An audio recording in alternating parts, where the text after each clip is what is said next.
देश के लिए कई गोल्ड मेडल लाने वाले पहलवान, जिनमें ज्यादातर महिला पहलवान शामिल हैं, अपने मेडल को हाथ में पकड़े रो रहे हैं। लेकिन सरकार उनकी एक भी सुनने को तैयार नहीं है।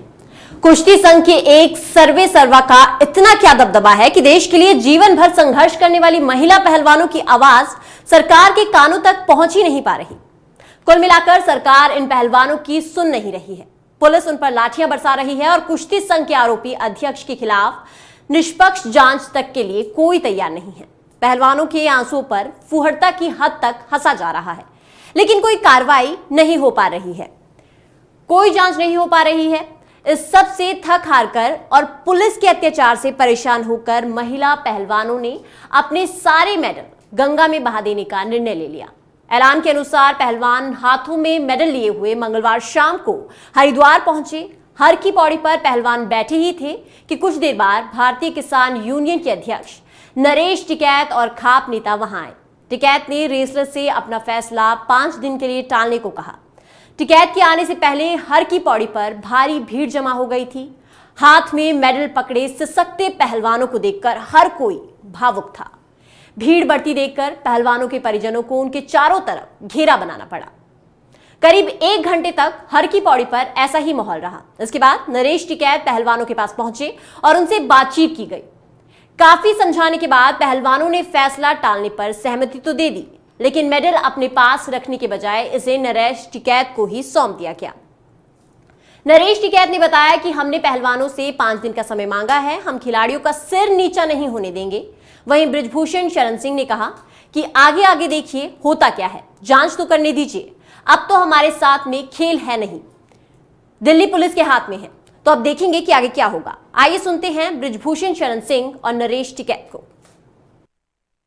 जांच चल रही है, अब उसमें हम उनकी क्या मदद कर सकते हैं। अब आज मेडल फेंकने गई थी, मेडल मतलब डालने के लिए गई थी, फिर गंगा जी में, अब गंगा जी के बजाय टिकैत को दे दी, तो ये उनका स्टैंड, हम क्या कर सकते हैं। नरेश टिकैत सीधे तौर पे कह रहे हैं वो हमारा नहीं, बस हमारा एक जो कह दिया कह दिया। तो बता, हिफाजत हमारी बेटियां हैं, वे मान सम्मान की बात है, उनके साथ में जायजती हो रही। वे दिल्ली के जंतर मंतर बैठे, जिस तरह का परसों उनके साथ में नंगा नाच करा गया, तो ऐसा कौन पूरा भारत नहीं बर्दाश्त करने का से। पूरे भारत में रोष है आज, जिस तरह से वो खींच के वहां से वो उठो। एक आदमी को बचाने के लिए, एक आदमी को बचाने के लिए पूरी भारत सरकार लग गई, क्या होगा इसमें।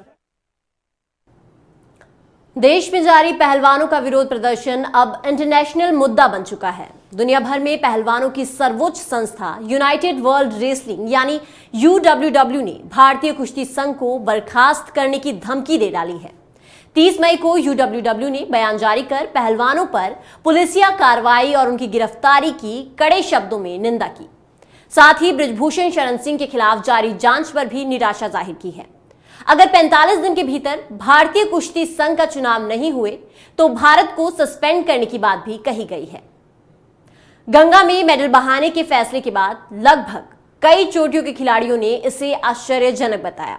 कुछ दलों ने इसे सरकार की हेकड़ी का दुष्परिणाम बताया, लेकिन सरकार के पक्ष वाले दल के पदाधिकारी और कुछ सांसद कहते रहे कि गंगा में मेडल बहाने का निर्णय खुद पहलवानों का है, उन्हें कौन रोक सकता है, उनकी मर्जी है, वो अपने मेडलों को घर में सजाएं या फिर गंगा में बहाएं। आश्चर्य होता है ऐसे बयानों पर। यह बात और है कि कुछ लोगों ने खुद इनिशिएटिव लेकर मेडलों को बहाए जाने से रोक लिया। आखिर क्या हो गया है हमारे तंत्र को? याद होगा, मेडलों को गंगा में बहाने का निर्णय दरअसल महानतम मुक्केबाज मोहम्मद अली के कदमों पर चलने जैसा है। मोहम्मद अली की बायोग्राफी के अनुसार एक बार उन्हें एक रेस्टोरेंट में घुसने नहीं दिया गया था। दरअसल ये रेस्टोरेंट गोरे लोगों के लिए बना था। मोहम्मद अली इस तरह के नस्लवाद के सख्त खिलाफ थे। आखिरकार रोम ओलंपिक से लौटने के कुछ समय बाद ही उन्होंने अपना गोल्ड मेडल ओहियो नदी में फेंक दिया था। आखिरकार 1996 के अटलांटिक ओलंपिक में अली को दूसरा मेडल दिया गया था। तो अब जो ये मुद्दा है, ये दरअसल बढ़ता ही जा रहा है। पहले ये सिर्फ देश का मुद्दा था, लेकिन अब देश का मुद्दा नहीं है, ये अंतर्राष्ट्रीय स्तर पर पहुंच गया है। UWW ने ये चेतावनी दे दी है कि अगर इस मुद्दे को नहीं सुलझाया गया या अगर चुनाव नहीं हुए सही समय पर, तो फिर फैसला लिया जाएगा और शायद भारत को निष्कासित कर दिया जाए या भारत की दावेदारी जो है उसे हटा दिया जाए। लेकिन अब क्या सरकार कोई फैसला लेगी या फिर लगातार जो पहलवान है या फिर खाप पंचायतें जिस तरह से खड़ी हुई हैं, खाप पंचायत के जो नेता हैं वो लगातार इस मुद्दे पर खड़े हो रही हैं, क्या कोई हल निकल पाएगा या फिर ये मुद्दा ऐसा ही रहेगा, ये देखना भी बाकी है। अंतर्राष्ट्रीय जो हस्तक्षेप इसमें हुआ है उसके बाद क्या कुछ होगा वो देखना अभी बाकी है।